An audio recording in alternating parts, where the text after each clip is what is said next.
ಅದೇ ನ್ಯೂಸ್ನ ಸಮಸ್ತ ಜನತೆಗೂ ರಕ್ಷಾಬಂಧನ ಹಬ್ಬದ ಶುಭಾಶಯಗಳನ್ನು ಕೊಡ್ತಾ ಇದ್ದೇವೆ.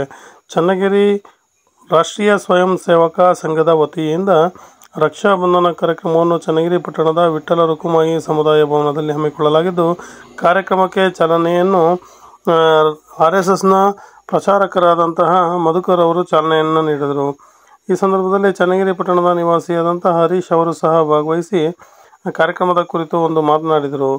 ಕಾರ್ಯಕ್ರಮದಲ್ಲಿ ಭಗವದ್ ಧ್ವಜಕ್ಕೆ ರಕ್ಷಾಬಂಧನವನ್ನು ಕಟ್ಟುವ ಮೂಲಕ ಕಾರ್ಯಕ್ರಮವನ್ನು ಚಾಲನೆಯನ್ನು ನೀಡಲಾಗಿತ್ತು. ಹಾಗೆಯೇ ಕಾರ್ಯಕ್ರಮದಲ್ಲಿ ಭಾಗವಹಿಸಿದಂತಹ ಮಾತೆಯರು ಹಾಗೂ ಪುರುಷರು ಪರಸ್ಪರ ರಕ್ಷಾಬಂಧನವನ್ನು ಕಟ್ಟುವ ಮೂಲಕ ಸಹೋದರತ್ವವನ್ನು ಮೆರೆದರು. ಈ ಸಂದರ್ಭದಲ್ಲಿ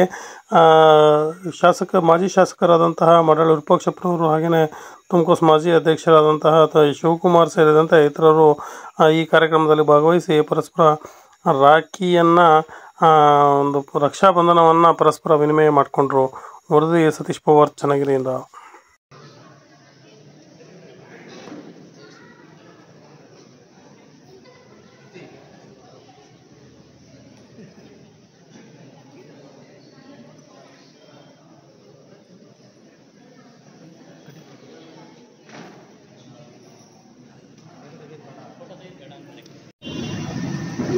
ಅದು ಯಾವ ಅವುಗಳು ಅಂತ ಹೇಳಿ ಕೇಳಿದ್ರೆ,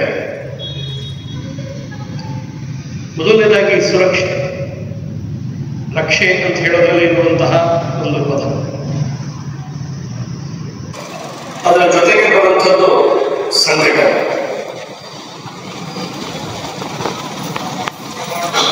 ಸಂಸ್ಕಾರ,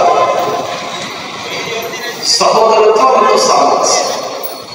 ಈ 5 ಅಂಶಗಳನ್ನ ಅಥವಾ ಸಂಗತಿಗಳನ್ನ, ಗುಣಗಳನ್ನ ನಮ್ಮ ಸಮಾಜಕ್ಕೆ, ನಮಗೆ ವ್ಯಕ್ತಿಗತವಾಗಿ ಮತ್ತು ಸಾಮೂಹಿಕವಾಗಿ ಅಳವಡಿಸಿಕೊಳ್ಳಬೇಕಾಗಿರುವಂತಹ ಈ ಗುಣಗಳನ್ನ, ಸಂಗತಿಗಳನ್ನ ಅಳವಡಿಸಿಕೊಳ್ಳೋದಕ್ಕೋಸ್ಕರ ಅಥವಾ ಅದನ್ನು ನೆನಪು ಮಾಡಿಕೊಳ್ಳೋದಕ್ಕೋಸ್ಕರ ಸಂಘದಲ್ಲಿ ಪ್ರತಿ ವರ್ಷ ನಾವು ರಕ್ಷಾಬಂಧನದ ಕಾರ್ಯಕ್ರಮವನ್ನು ಆಚರಣೆ.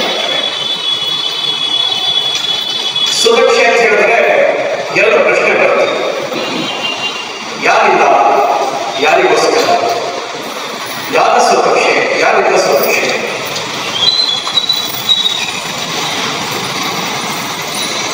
ಸಮಾಜವಾಗಿ ನಾವು ಇದನ್ನ ಆಲೋಚನೆ ಮಾಡಿದ್ರೆ ಒಳಗಡೆ ಇರುವಂತಹ ಸಮಾಜ ಅಂದ್ರೆ ಹಿಂದೂ ಸಮಾಜಕ್ಕೆ ಆಂತರಿಕವಾಗಿ ಭಾರತದ ಒಳಗಡೆ ಇಟ್ಕೊಂಡು ನಮ್ಮ ಸಮಾಜವನ್ನು ದುರ್ಬಲ ಮಾಡ್ತಾ ಇರುವಂತಹ ಶಕ್ತಿಗಳಿವೆ. ಹಾಗೆ ಹೊರಗಡೆಯಿಂದ ನಮ್ಮ ಭಾರತವನ್ನ, ರಾಷ್ಟ್ರವನ್ನ, ನಮ್ಮ ಹಿಂದೂ ಸಮಾಜವನ್ನ ದುರ್ಬಲ ಮಾಡುವಂತಹ ಪ್ರಯತ್ನಗಳನ್ನ ಯಾವೆಲ್ಲ ಶಕ್ತಿಗಳು ಮಾಡ್ತಾರೆ. ಇವುಗಳಿಂದ ಈ ಹಿಂದೂ ಸಮಾಜವನ್ನು ರಕ್ಷಣೆ ಮಾಡ್ತೇವೆ ನಾವು ಅನ್ನುವಂತಹ ಒಂದು ಸಂಕಲ್ಪವನ್ನು ಸ್ವೀಕಾರ ಮಾಡುವಂತಹ ಸ್ಥಳ. ಒಳಗಡೆ ಇರುವಂತಹ ಶತ್ರುಗಳು ಅಂತ ಹೇಳಿದ್ರೆ ಹೊರಗಡೆ ಇರುವಂತಹ ಶತ್ರುಗಳನ್ನಾದ್ರೆ ನಾವು ಬಹಳ ಸಾಮಾನ್ಯ ಜನ ಎದುರಿಸಲಿಕ್ಕೆ ಆಗುವುದಿಲ್ಲ.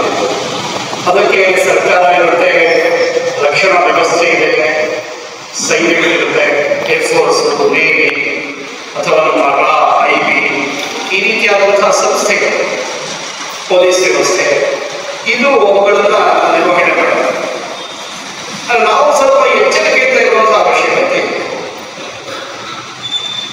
ಆದರೆ ಒಳಗಡೆ ಇರುವಂತಹ ಶತ್ರುಗಳನ್ನು ಗುರುತು ಮಾಡಿ ಅವರಿಂದ ಸಮಾಜವನ್ನ, ನಮ್ಮ ಧರ್ಮವನ್ನ ರಕ್ಷಣೆ ಮಾಡುವಂತಹ ಪ್ರಯತ್ನವನ್ನು ನಾವೆಲ್ಲರೂ ಮಾಡಬೇಕಾಗಿದೆ. ಉದಾಹರಣೆಗೆ ಬುದ್ಧಿಜೀವಿಗಳ ಸೋಗಿನಲ್ಲಿರುವ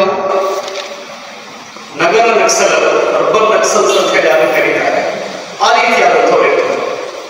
ಈಗ ಕೆಲವು ವರ್ಷಗಳ ಹಿಂದೆ ದೆಹಲಿಯ ಒಂದು ವಿಶ್ವವಿದ್ಯಾಲಯ, ಜವಾಹರ್ಲಾಲ್ ನೆಹರು ವಿಶ್ವವಿದ್ಯಾಲಯದಲ್ಲಿ ಭಾರತ್ ತೆರೆ ಟುಕಡೆ ಹೋಗಿ